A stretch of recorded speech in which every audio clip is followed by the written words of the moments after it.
स्वागत है। आज हम एक ऐसे विषय पे गहरी नज़र डाल रहे हैं जो भारत में लाखों छात्रों और उनके परिवारों की रातों की नींद उड़ा देता है।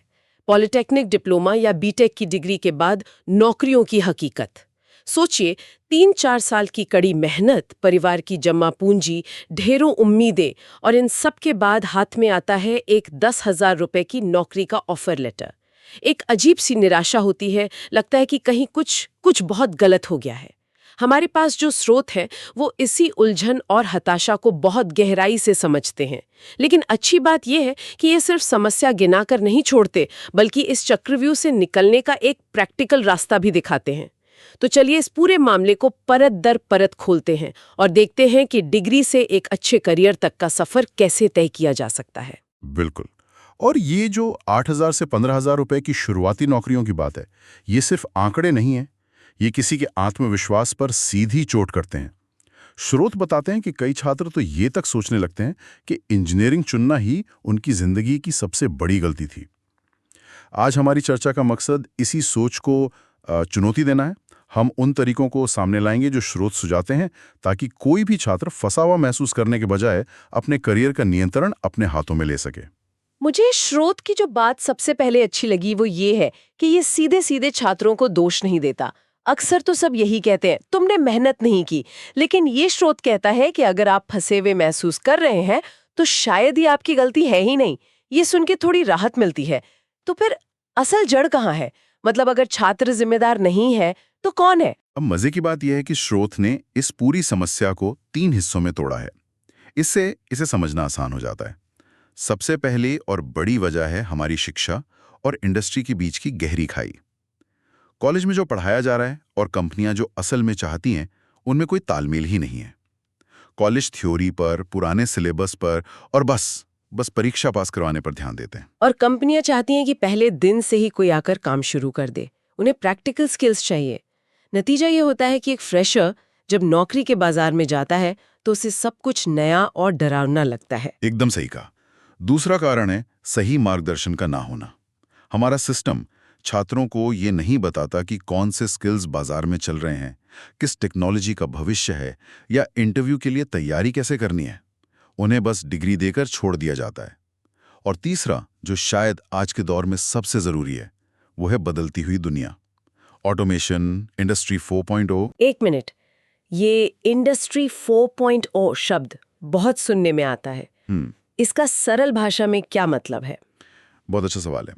देखिए, इंडस्ट्री 4.0 का मतलब है स्मार्ट फैक्ट्री।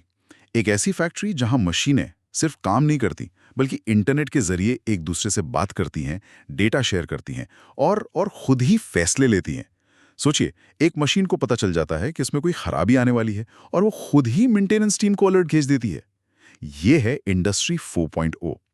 तो इस नई दुनिया में साथ ही इलेक्ट्रिक गाड़ियां, मतलब ईवीज, और सोलर एनर्जी जैसे क्षेत्रों में नए तरह के स्किल्स की जरूरत है। लेकिन हमारी पढ़ाई का तरीका अभी भी 20 साल पुराना है। संक्षेप में कहें तो छात्रों को एक ऐसी रेस में दौड़ने के लिए छोड़ दिया जाता है जिसके लिए उन्हें कभी ट्रेनिंग ही नहीं दी गई। तो साफ है। लेकिन यहाँ एक और दिलचस्प सवाल उठता है। इसी टूटे हुए सिस्टम से निकले कुछ छात्र तो बहुत सफल हो जाते हैं, लाखों के पैकेज उठाते हैं, जबकि ज्यादातर लोग संघर्ष करते रहते हैं। स्रोत इस बारे में कुछ बताता है कि इन दोनों तरह के छात्रों में क्या फर्क है?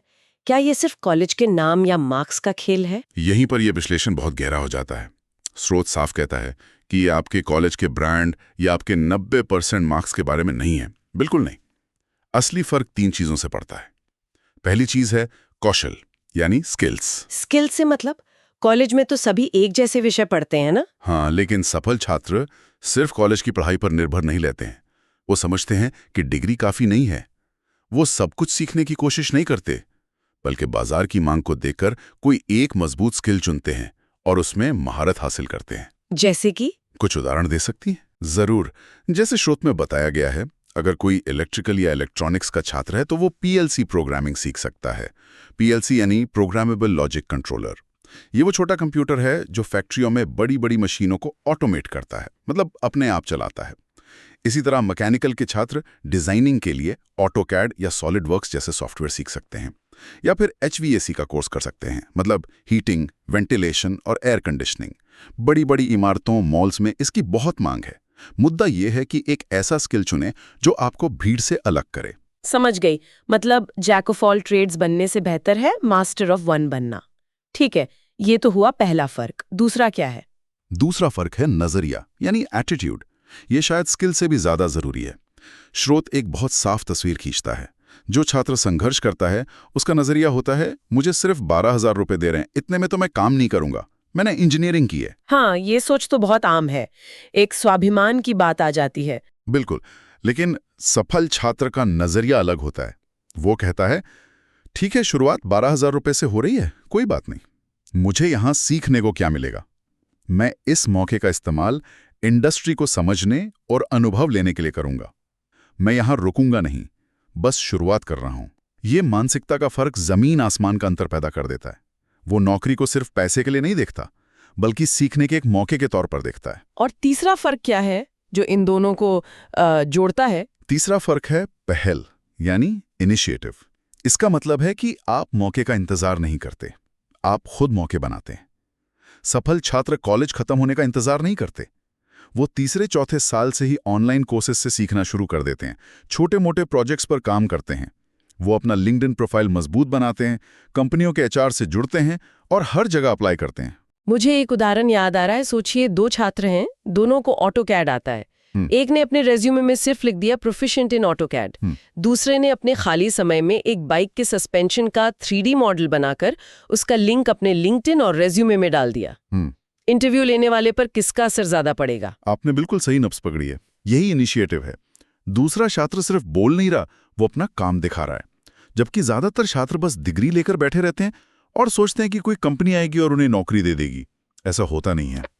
तो ये साफ है कि सफल छात्र सिर्फ इंतजार नहीं करते। लेकिन सवाल ये उठता है कि अगर कोई आज इस कम वेतन वाली नौकरी में फंसा है या फ्रेशर है और उसे कोई रास्ता नहीं दिख रहा, तो उसे पहला कदम क्या उठाना चाहिए?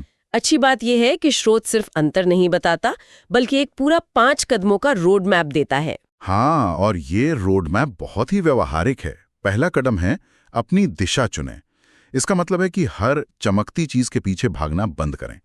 आज कोई दोस्त कह रहा है कि डेटा साइंस अच्छा है, कल कोई कह रहा है कि ब्लॉकचेन में भविष्य है। इस सबसे भ्रमित ना हो। स्रोत के मुताबिक अपनी ब्रांच से जुड़े कुछ ऐसे क्षेत्र चुनें जिनकी मांग बढ़ रही है, जैसे इलेक्ट्रिक वाहन, सोलर एनर्जी, फैक्ट्री ऑटोमेशन। कोई एक चुने और उस पर टिक जाएं। लेकिन कोई ये कैसे तय करे कि कौन सा क्षेत्र सही है? कॉलेजों में तो ये कोई बताता नहीं। इसके लिए थोड़ी पहल करनी होगी। लिंक्डइन पर देखें कि आपकी ब्रांच के सीनियर किस तरह की कंपनियों में काम कर रहे हैं। जॉब पोर्टल्स पर सर्च करें कि किस तरह के स्किल्स की मांग सबसे ज्यादा है। इंडस्ट्री की खबरें पढ़ें। 10-15 दिन की रिसर्च आपको एक साफ दिशा दे सकती है। एक बार दिशा तय हो जाए तो दूसरा कदम आता है, एक मजबूत स्किल सीखें। जो भी दिशा आपने चुनी है उससे जुड़ा एक प्रैक्टिकल स्किल सीखें। अगर ऑटोमेशन चुना है तो PLC स्काडा सीखें। अगर EV चुना है तो बैटरी मैनेजमेंट सिस्टम को समझें। और ये सब सीखने के लिए तो पैसे और समय दोनों लगेंगे। एक छात्र जो पहले से ही आर्थिक तंगी से जूझ रहा है, वो ये कैसे करे? ये एक बहुत ही जायज चिंता है और स्रोत इस बात को भी छूता है। आज के समय में YouTube और कई ऑनलाइन प्लेटफॉर्म्स पर बहुत सारे मुफ्त या बहुत सस्ते कोर्स उपलब्ध हैं। शुरुआत वहां से की जा सकती है। जरूरी नहीं कि आप 50,000 रुपए का कोर्स ही करें। आप 500 रुपए के कोर्स से भी बहुत मूल बातें सीख सकते हैं। मुख्य बात है शुरू करना। बिल्कुल। अब आते हैं तीसरे कदम पर, जो मुझे व्यक्तिगत रूप से सबसे असरदार लगा। एक मिनी पोर्टफोलियो बनाएं। ये सिर्फ स्किल सीखने से एक कदम आगे है। हाँ, इसका मतलब है दिखाओ बताओ मत। आपने जो भी स्किल सीखा है उसका इस्तेमाल करके 2-3 छोटे प्रोजेक्ट बनाइए। अगर आपने PLC प्रोग्रामिंग सीखी है तो ट्रैफिक लाइट कंट्रोल का एक छोटा सा लॉजिक बनाकर उसका वीडियो बनाइए। अगर CAD सीखा है तो किसी मशीन के छोटे से हिस्से का 3D मॉडल बनाइए। यही प्रोजेक्ट आपका अनुभव है। जब इंटरव्यू लेने वाला आपसे पूछता है आपको क्या आता है, तो आप सिर्फ सर्टिफिकेट दिखाने के बजाय कह सकते हैं, सर मैंने ये प्रोजेक्ट बनाया है, आप देख सकते हैं। ये तो गेम चेंजर हो सकता है। इससे आप उन हजारों छात्रों से अलग हो जाते हैं जिनके रेज्यूमे में सिर्फ कॉलेज का नाम और मार्क्स लिखे होते हैं। और इसी से जुड़ा है चौथा कदम, अपना रेज्यूमे और लिंक्डइन प्रोफाइल ठीक करें। बिल्कुल, स्रोत इस पर बहुत जोर देता है। आपके रेज्यूमे के पहले हिस्से में आपके 10वीं या 12वीं के मार्क्स नहीं, बल्कि आपके स्किल्स, आपके प्रोजेक्ट्स और जिन टूल्स पर आपने काम किया है वो दिखने चाहिए। आपका रेज्यूमे एक मार्केटिंग टूल है, आपकी मार्कशीट का सारांश नहीं। और पांचवा और आखिरी कदम, जो शायद सबसे ज्यादा हिम्मत वाला है, कोई भी नौकरी शुरू करें लेकिन वहां अटके ना रहें। यही वो जगह है जहां नजरिया काम आता है। शुरुआत में 10,000 या 12,000 की नौकरी बुरी लग सकती है, लेकिन इसे अपनी पहली ट्रेनिंग समझें। आपका लक्ष्य पैसा कमाना नहीं, बल्कि कॉर्पोरेट माहौल को समझना, अनुभव लेना और अपने पोर्टफोलियो में एक कंपनी का नाम जोड़ना है। लेकिन, और ये बहुत जरूरी है, वहां अटके नहीं। ये सुनने में तो अच्छा लगता है, लेकिन इसमें एक डर भी तो है। कई छात्र सोचते हैं कि अगर मैंने 10,000 की नौकरी से शुरुआत की तो कंपनियां मुझे हमेशा उसी लेवल का समझेंगे। क्या इस जाल में फंसने का खतरा नहीं है? स्रोत इस बारे में कुछ कहता है? वाह, ये बहुत महत्वपूर्ण सवाल है। स्रोत इस जाल से बचने का तरीका भी बताता है। नियम है 6 से 12 महीने। इस दौरान कंपनी का काम सीखें, अपनी कम्युनिकेशन स्किल्स सुधारें और साथ ही साथ अपने मेन स्किल को और मजबूत करते रहें। 6-12 महीने के बाद नौकरी बदलना शुरू करें। अपने नए अनुभव और मजबूत स्किल के आधार पर आप बेहतर वेतन की मांग कर सकते हैं। स्रोत का दावा है कि इस रणनीति से सिर्फ 2-3 साल के भीतर वेतन 30,000 रुपए से 60,000 रुपए प्रति माह तक पहुंच सकता है, या उससे भी ज्यादा। ये एक सीढ़ी की तरह है। आपको बस पहली सीढ़ी पर कदम रखना है और फिर रुकना नहीं है। वाह, ये सिर्फ शिकायत करने के बजाय पूरी तरह से नियंत्रण अपने हाथों में लेने जैसा है। अब एक ऐसे पहलू पर आते हैं जिसके बारे में शायद बहुत से लोग सोचते भी नहीं हैं। स्रोत विदेश, खासकर डिप्लोमा और बीटेक छात्रों के लिए अवसरों की बात करता है। आमतौर पे हम सोचते हैं कि विदेश जाने के लिए मास्टर डिग्री या आईआईटी की डिग्री चाहिए होती है। और यही एक बहुत बड़ा मिथक है जिसे ये स्रोत तोड़ता है। सच तो यह है कि खाड़ी देशों जैसे यूएई, कतर, सऊदी अरब और यहाँ तक कि जर्मनी, जापान और सिंगापुर जैसे विकसित देशों में भी कुशल तकनीकी कामगारों की भारी मांग है, खासकर उन लोगों की जिनके पास डिग्री के साथ साथ प्रैक्टिकल, हैंड्स ऑन स्किल्स हैं। ऐसा क्यों है? वहां तो पहले से इतनी टेक्नोलॉजी है। वजह दिलचस्प है। उन देशों में ज्यादातर स्थानीय लोग व्हाइट कॉलर मैनेजमेंट की नौकरियों में जाना पसंद करते हैं। जमीनी स्तर पर काम करने वाले, मशीनों को चलाने वाले, साइट पर इंस्टॉलेशन और मेंटेनेंस करने वाले कुशल लोगों की हमेशा कमी रहती है। यहीं पर भारत के डिप्लोमा और इंजीनियरिंग स्नातक फिट होते हैं। वहाँ electrician, HVAC technician, solar panel installer, CNC machine operator, जो कि कंप्यूटर से नियंत्रित होने वाली मशीन होती है, इन सब भूमिकाओं के लिए बहुत मौके हैं। और वेतन के लिहाज से ये कितना बड़ा अवसर हो सकता है? वेतन काफी आकर्षक हो सकता है। स्रोत के अनुसार सही स्किल और 2-3 साल के भारतीय अनुभव के साथ वेतन 70,000 रुपए से लेकर 1.2 लाख रुपए प्रति माह या उससे भी ज्यादा हो सकता है।